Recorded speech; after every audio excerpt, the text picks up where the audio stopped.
Greiner and Hawke announce relief funding for Newcastle. The Lord Mayor's appeal goes nationwide. And new bushfire fears as a heatwave grips Australia.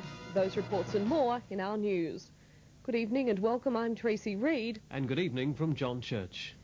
Newcastle Council has now drawn up the first accurate picture of the extent of the earthquake damage, revealing that up to 10,000 buildings ranging from houses to public and commercial property could be damaged. It varies from minor to requiring demolition. In the central business district, about 50% of buildings appear to have sustained damage, but this total could grow as many buildings have yet to be examined internally. With Monday still the target date for reopening of the city, today Premier Greiner and Prime Minister Hawke agreed on a dollar-for-dollar relief package. Meeting the Prime Minister at Kirribilli House today were Premier Nick Greiner, Newcastle's Lord Mayor, state and federal local members. Faced with repairing over 6,000 buildings damaged during last Thursday's earthquake and funding relief packages for the homeless and hundreds of businesses affected, they emerged from the meeting firstly to denounce rumours of political point scoring. The issues are too important for that. The Premier and Prime Minister also agreed to scrap the complex funding arrangements normally used for national disasters. We'll just very simply and cleanly say that we'll share on a dollar-for-dollar basis between the Commonwealth and the state. This way it's clear-cut, it's simple. We start from scratch, clean slate, and all the eligible expenditures, both recurrent and capital, will be shared evenly by the state and federal government. Apart from briefing the meeting on the magnitude of rebuilding Newcastle, the Lord Mayor had another request. I suppose if there was one thing I did say we need councillors up there to help the helpers. The Premier immediately agreed to provide additional councillors and has called for a preliminary estimate of damage by Friday. The full cost won't be known for several months. The Lord Mayor's earthquake appeal goes nationwide tonight. Television, radio and press announcements have been produced and distributed today and will highlight Newcastle's need to the rest of Australia. The Lord Mayor's Relief Fund was launched last Friday to provide support to people affected by the earthquake, particularly those not eligible for government assistance. Response to the appeal has been overwhelming. At 4 o'clock this afternoon, the fund totalled $1,645,892. Major corporate donations continue to boost that figure. The Commonwealth Bank and Brambles Industries have each pledged $100,000. Eastern Nitrogen has offered $50,000, the Newcastle Herald and Post $25,000, Australian Gaslight Company $25,000, Tomago Aluminium $20,000 and $10,000 from the Federated Ironworkers Association. That donation will be boosted by each metal worker donating a further $1 from their pay. Now this appeal goes nationwide, with a special community service announcement produced by NBN being broadcast around Australia from tonight. 10:27 a.m, Thursday the 28th of December, Newcastle, New South Wales, Australia's sixth largest city, was devastated by earthquake. Lives and hopes have been dashed. Thousands of homes have been affected. Hundreds of buildings have suffered major damage. Our community spirit is unbroken, but we do urgently require your assistance to help provide food, clothing and shelter to those affected. Australians are famous for helping others and their own, and now Newcastle needs your support. In excess of 9,000 homes and businesses have been damaged in the Newcastle area. An estimated 1,500 people are now homeless. Please donate to the Lord Mayor's Relief Fund. Donations will be accepted by any branch of the Commonwealth, Westpac, ANZ and National Australia banks. All donations over $2 are tax deductible. Your generous support will directly provide food, clothing and shelter for the people of Newcastle devastated by the earthquake. Thank you. The Channel 9 network, when I approached them yesterday, have supported it 100%. They are going to have the community service announcement telecast through all capital cities. And more importantly, the regional television station of Australia, which is over 35, each one individually will have that community service announcement to air tonight.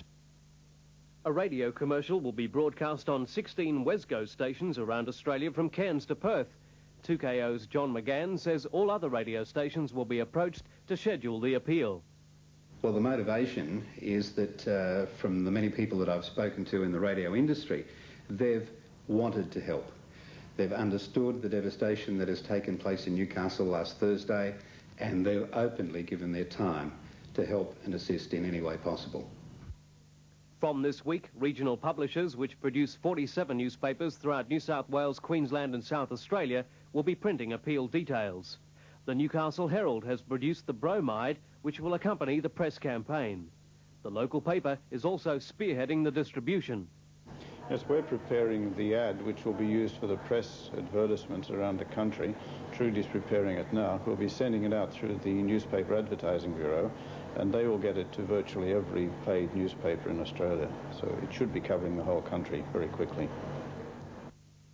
Newcastle's Japanese sister city, Ube, has sent an observer to give a first-hand report on the earthquake and initiate fundraising in Japan. The first donation came today with a gift of $5,000 from the Ube City Council and personal cheques of $500 each from the Mayor and former Mayor. One of the first insurance payouts to a local business affected by the quake was handed over this afternoon. Newsagent Robert Finch received $1,500 as his first loss of income entitlement. Extensive damage to the Mater Hospital may accelerate an $83 million plan to construct new buildings. The Mater's Chief Executive Officer says it would be unwise to pour enormous sums of money into repairs. Instead, she hopes the government will agree to bring forward a major capital works program. One of the Mater Hospital's most enduring symbols came down today. A demolition team was charged with the painstaking task of removing the 2.5-metre cross that sat atop the 57-year-old north wing. Well, I lifted a lot of things in my time, but this first time I ever lifted a cross down. The cross's removal makes way for the planned demolition of the north wing tower. Inside, the extent of damage to the Mater becomes apparent. Deep cracks scar most walls in A block, with empty wards testimony to the structural damage inflicted by the earthquake. The Sisters of Mercy have lost their home. The parapet of the convent has already been dismantled, with the building probably destined for demolition. Quite a number of the sisters have lived here since it was opened, and some have been on the site in other parts of the grounds for very many years, 55 years. The costs of renovating that convent area to make it habitable again are likely to be very, very high. The morgue has been declared unsafe, along with parts of the $1 million oncology ward and solarium commissioned only 18 months ago.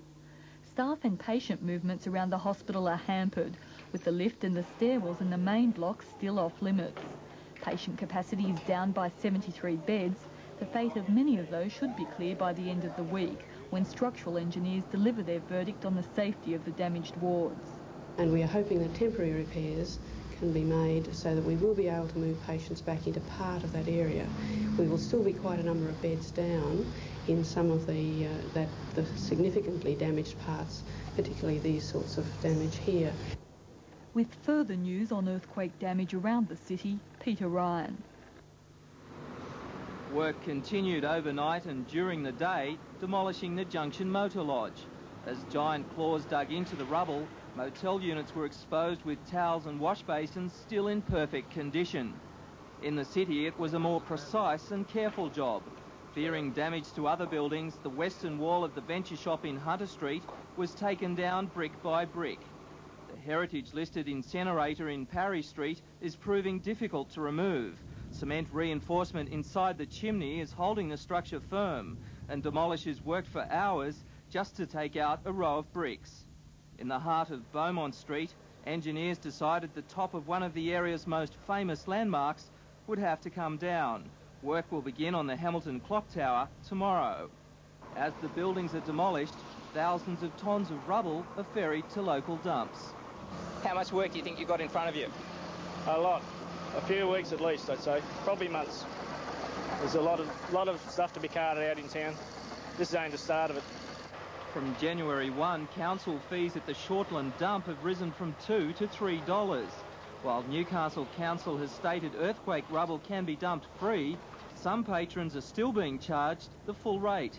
We had a few trucks come in with the rubbish and we were charged this time. We did come. Well, what do you think about the fee actually going up from $2 to $3 just on the 1st of January? Oh, I think it's a bit tough, you know, especially on an occasion like this, and it stinks, don't it? A council spokesman said today people should explain to the gatekeeper the type of garbage they wish to dump. Mr Finch operates a news agency in Hunter Street, and while his shop did not suffer any structural damage, he hasn't been able to trade since the central business district was closed off. Mr Finch says while the payment is only $1,500 a week, it will help at least to pay some bills. Yes, I consider myself very lucky indeed, and really the insurance company's been very good about the whole deal. It's only $1,500 a week. Do you think that's quite going to be enough? Oh, obviously not, but I'm probably luckier than others that haven't got the policy that we took out for loss of profit. We just hope that we can get back in on Monday and start trading again. Meanwhile, the Insurance Council has established an emergency service in Newcastle to help with the processing of claims. The service will act as a clearinghouse for claims, have the ability to appoint individual assessors and act as an advisory agency for all insurance companies. The service can be contacted on 294657 or any Sun Alliance insurance office. And still to come, stricken Novocastrians told beware of rip-off moneylenders.